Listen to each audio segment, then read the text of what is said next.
మంచిది. దేవుని ఘనమైన పరిశుద్ధ నామముకే మహిమ కలుగును గాక. దేవుని యొక్క మహాకృపను బట్టి గత కాలం అంతా కూడా దేవుడు కాచి కాపాడి ఆయన రెక్కల కింద దాచి మరొక రోజు ఆయన సొంతగా గడపడానికి ఆయన ఇచ్చిన ఈ సమయాన్ని బట్టి ఆయన నామమునికే మహిమ కలుగును గాక. ప్రార్థన చేసుకుని వాక్య భాగంలోకి వెళ్దాం. స్తోత్రం నాయన మహాపరిశుద్ధుడు అని దేవ, మీకే వందనాలు, స్తోత్రాలు. మహోన్నత మహాగణుడ గొప్పవాడ, జీవం గల మా తండ్రి, జీవాధిపతి, మీకు స్తోత్రాలు ప్రభా. కృపగల దేవుడు, దయగల దేవుడు, మహోన్నతుడు, మహాదేవుడు, అయా రాజులకు రాజు, ప్రభు నాయన మీకు స్తోత్రాలు చేస్తున్నాం. మీరే మహిమ పొందని ఉదయకాల సమయంలో తండ్రి, అయా తండ్రి మీకు స్తోత్రాలు చేస్తున్నాయన. మీ పాదాల చెందుకు వచ్చాం. మమ్మల్ని దీవించండి, ఆశించండి, సహాయం చేస్తున్నాను. వాక్యం ద్వారా మీరు మాతో మాట్లాడి అయా తండ్రి నాన్న కృపతో వదిలిచ్చేయమని యేసునామములో నడిచినాం తండ్రి, ఆమేన్. మంచిది. దేవుని ఘనమైన పరిశుద్ధ నామముకే మహిమ కలుగును గాక. వాక్యం వినుచున్న చూస్తున్న మీ అందరికీ కూడా ప్రభువైన యేసుక్రీస్తు నామములో వందనములు, శుభములు తెలియజేస్తున్నాను. ఇక్కడ సమూయేలు గ్రంథము 8వ అధ్యాయం మనం చూసాం. నిన్నటి దినాన 8వ అధ్యాయం మనం చూసినప్పుడు అక్కడ జనులందరూ కూడా సమూయేలు యొక్క కుమారులు లంచాలు పుచ్చుకొని న్యాయం తిప్పివేస్తుండగా జనులందరూ కూడా వచ్చి సమూయేలు దగ్గరికి వచ్చి, అయ్యా సకల జనుల మర్యాద చొప్పున సకల జనులు ఎలాగైతే దేవుని రాజును కోరుకుంటున్నారో అలాగే మాకు కూడా రాజుని ఏర్పాటు చేయమని చెప్పి అన్నారు. ఇక న్యాయం చేయకపోతే వీళ్ళకి నిజంగా ఇశ్రాయేలు ప్రజలకి దేవుడు రాజుగానే ఉన్నాడు, దేవుడు న్యాయాధిపతిగా ఉన్నాడు. దేవుడు న్యాయాధిపతిగాను దేవుడు రాజుగా ఈ కింద వారు న్యాయం తిప్పివేస్తే ఒకానొకప్పుడు మోషే దగ్గర ఉన్నప్పుడు 70 మందిని ఏర్పాటు చేసుకొని 10 మందికి ఒకరిని, 100 మందికి ఒకరిని, 50 మందికి ఒకరిని అందరికి ఏర్పాటు చేసిన తర్వాత ఆ రోజు ఏదైనా పెద్ద వ్యాజ్యం ఉంటే అది ఎవరి దగ్గరికి తేవాలంటే మోషే గారి దగ్గర తేవాలి. మోషే గారు ఏం చేసేవాడు అంటే దేవుడి దగ్గర తీసుకెళ్ళేవాడు. దేవుడి దగ్గర తీసుకెళ్లి దేవుడు దానికి న్యాయం తీర్చుకున్నప్పుడు న్యాయం తీర్చేవాడు. చూడండి, శిలోపేహాదు కుమార్తెలు వచ్చారు. శిలోపేహాదు కుమార్తెలు వచ్చినప్పుడు వారికి ఎలా న్యాయం తీర్చాడు? దేవుడు చెప్పాడు, దేవుడు చెప్పినట్లుగానే అక్కడ శిలోపేహాదు కుమార్తె కూడా ఆయన అందులో స్వాస్థ్యం అనేది ఇచ్చాడు. అది ఎవరిచ్చారు? మోషే గారు ఇచ్చారా? ఎలా వచ్చింది? దేవుడు చెప్పాడు.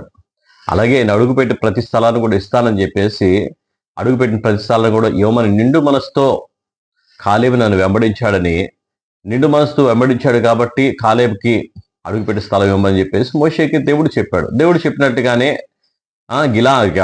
వచ్చి ఆయన అడుగుతున్నాడు.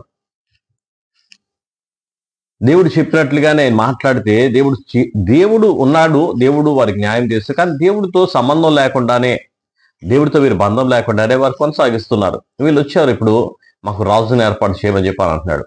ఆ రాజు మాకు న్యాయం తీస్తాడు, రాజు మాకంటే ముందుకు వెళ్తాడు, రాజు మా పక్షాన యుద్ధాలు చేస్తాడని చెప్పేసి యెహోషువ దగ్గర అంటున్నాడు. యెహోషువ చెప్తున్నాడు. అక్కడ చెప్తున్న సందర్భంలో మాట్లాడుతుంది, సైన్యములకు అధిపతికు యెహోవాను, సైన్యములకు ముందుగా నడిచేవాడిని నేనే, దూసిన ఖడ్గములు చేత పట్టుకుని ముందు నడిచేవాడిని నేనే అని చెప్పేసి అక్కడ దేవుడు మనకు ముందుగా నడుస్తున్నాడు. అందులో యుద్ధమంతా కూడా విజయం ఇచ్చాడు. కానీ ఇక్కడికి వచ్చినప్పటికి మాత్రం ఈ జనులు అడుగుతున్నారు కదా, రాజుని ఏర్పాటు చేయమని అడుగుతున్నారు. చూడండి, 9వ అధ్యాయం మనం చూసినట్లయితే దేవుడు నిజంగానే అక్కడ ఒక రాజుని వాళ్ళు సమూయేలుతో చెప్తున్నాడు. దేవుడు చెప్తున్నాడు, సమూయేలు వాళ్ళు నిన్ను కాదు తృణీకరించింది, నన్నే తృణీకరించారు, నిన్ను కాదు వద్దని చెప్పింది, నన్నే వద్దని చెప్పానన్నారు. సరే, వారు కోరుకున్నట్టుగానే నేను రాజుని ఇస్తాను, రాజుని ఏర్పాటు చేస్తాను అని చెప్పి రాజుగారు ఎలా ఉంటారో అదంతా కూడా వివరం అంతా కూడా వారు ఏం చేస్తారో ఎందుకు చెప్పమన్నాడు, అలాగే చెప్పాడు. తర్వాత 9వ అధ్యాయం మనం చూసినట్లయితే మొదటి సమూయేలు గ్రంథం 9వ అధ్యాయం. అఫియాకు పుట్టిన బెకోరోతు కుమారుడగు సెరోరుకు జననమైన అబియేలు కుమారుడగు కీషు అను బెన్యామీయుడు ఒకడుండెను. కీషు భాగ్యవంతుడగు ఒక బెన్యామీయుడు, అతనికి సౌలు అను ఒక కుమారుడుండెను. అతడు బహు సౌందర్యము గల యవ్వనుడు. ఇశ్రాయేలులో అతని పాటి సుందరుడు ఒకడునూ లేడు. అతడు భుజముల మొదలుకొని పైకి ఇతరుల కంటే ఎత్తుగలవాడు. సౌలు తండ్రి అయిన కీషు యొక్క గార్ధమములు తప్పిపోగా కీషు తన కుమారుడైన సౌలును పిలిచి, మన దాసులలో ఒకరిని తీసుకొని పోయి గార్ధమములను వెతకమని చెప్పాను. అతడు పోయి ఎఫ్రాయిము మన్యము తిరిగి ఎలీషా దేశమున సంచరింపగా అవి కనబడలేదు. తరువాత వారు షయాలీము దేశమును దాటి సంచారము చేసిరి, కానీ అవి కనబడక ఉండెను. బెన్యామీల దేశమున సంచరించి చూడగా అవి దొరకలేదు. అయితే అవి వారు సూపు దేశమునకు వచ్చినప్పుడు మనము తిరిగి వెళుదాము రమ్ము, గార్ధమముల కొరకు చింతింపక నా తండ్రి మన కొరకు విచారపడునేమో అని సౌలు తన తండ్రి యొద్దకు తన యొద్దనున్న పనివానితో అనగా, వాడు ఇదిగో ఈ పట్టణములో దైవజనుడు ఉన్నాడు, ఈ పట్టణంలో దైవజనుడు ఒకడున్నాడు, అతడు బహుగనుడు, అతడు ఏ మాట చెప్పునో ఆ మాట నెరవేరును, మనము వెళ్ళవలసిన మార్గమును అతడు మనకి తెలియజేయునేమో, అతని యొద్దకు వెళుదాం రండని చెప్పాను. అందుకు సౌలు, మనము వెళ్ళు ఎడల ఆ మనిషికి ఏమి తీసుకొని పోవుదుమో, మన సామాగ్రిల నుండి భోజన పదార్థములు సరిపోయినవి, ఆ దైవజనుడికి బహుమానము తీసుకొని పోవుటకు మనకేమీ లేదు అని తన పనివానితో చెప్పి, మన యొద్ద ఏమి ఉన్నదని అడగగా, వాడు సౌలుతో, చిత్తగించుమో, నా యొద్ద పావుతులము వెండి కలదు, మనకు మార్గము తెలియజెప్పినందుకై అతనికి ఆ దైవజనుడికి ఇత్తును అనేను. ఇప్పుడు ప్రవక్త అనే పేరునందు వాడు పూర్వము దీర్ఘదర్శి అని అనిపించుకునేను. పూర్వము ఆ ఇశ్రాయేలులో దేవుని యొద్ద విచారణ చేయుటకై ఒకడు బయలుదేరిన ఎడల మనం దీర్ఘదర్శకుని యొద్దకు పోదుము రండని జనులు చెప్పుకొనుట వాడుక. వాడు సౌలు, నీ మాట మంచిది, వెళ్ళుదము రమ్మనగా వారు దైవజనుడు ఊరికి పోయిరి. ఊరికి ఎక్కిపోచుండగా నీళ్లు చేదుకొనుటకై వచ్చిన కన్యకలు తమకు కనబడినప్పుడు, ఇక్కడ దీర్ఘదర్శి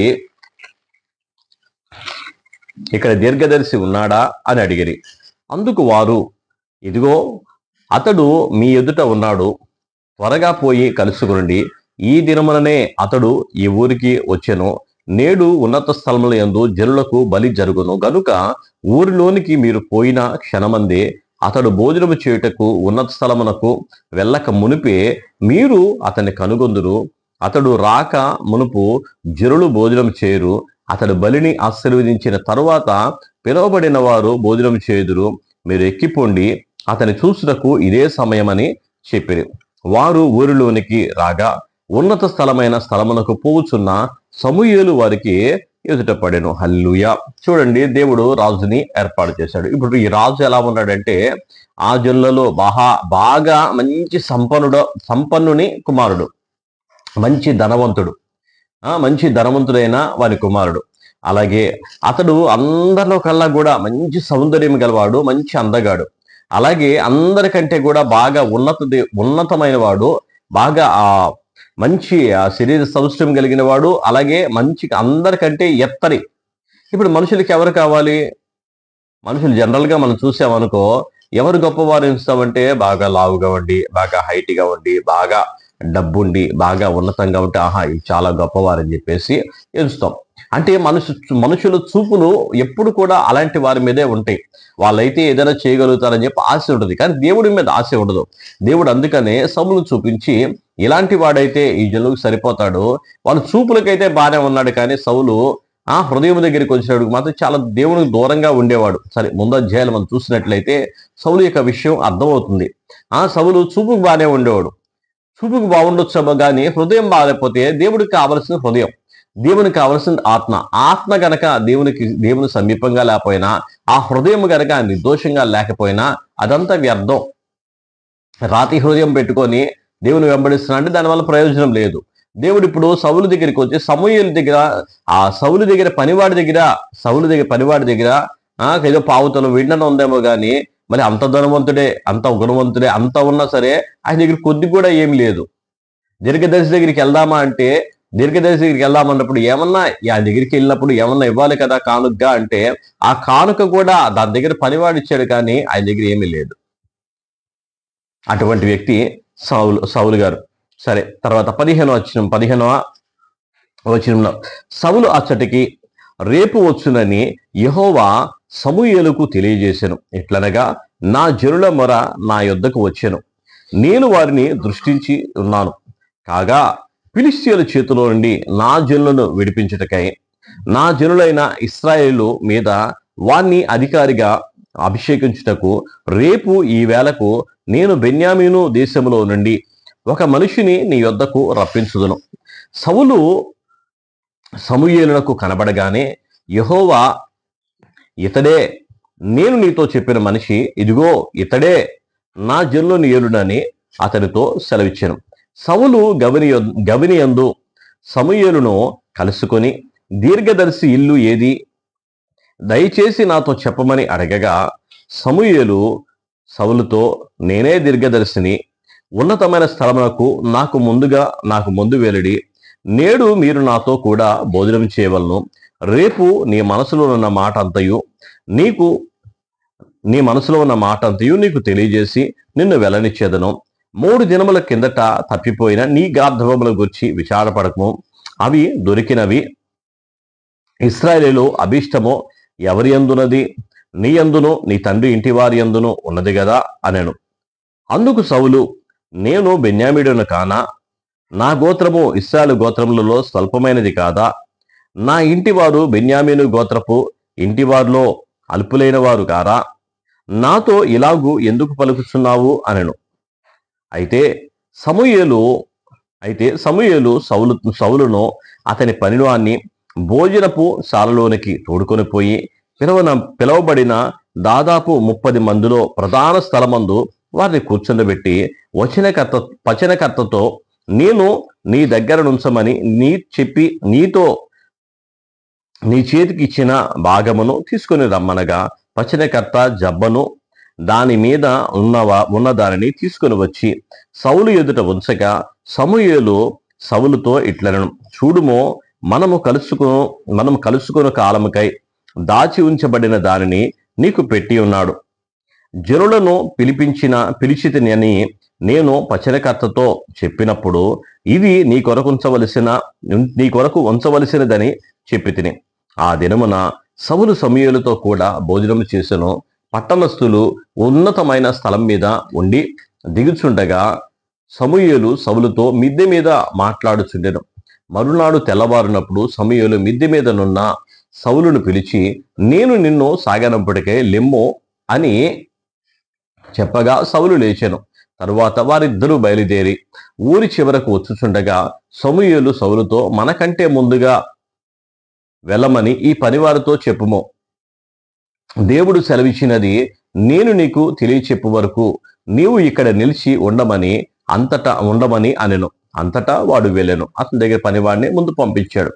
ఆ రోజు దేవుడు సమూయేలు గారితో చెప్పి, జనులందరూ కూడా రాజును అడుగుతున్నారు కదా, ఆ రాజుని నేను నీ దగ్గర పంపిస్తున్నాను అని చెప్పి సమూయేలుతో చెప్పినప్పుడు సమూయేలు ఎదురు చూస్తున్నాడు. అలాగే సౌలు కూడా అదే రోజు సమూయేలు దగ్గరికి వెళ్ళడానికి బయలుదేరినప్పుడు అక్కడ ఉన్న కన్యకలు నీళ్లు చేదుకోవడానికి వచ్చినప్పుడు వారు చెప్తున్నారు, అయ్యా తొందరగా వెళ్ళండి, ఆయన ఉన్నత స్థలం మీదకి వెళ్తారు, ఇవి భోజనం చేయడానికి ఆయన కూర్చోక ముందే ఇదే సమయం, మీరు వెళ్ళండి.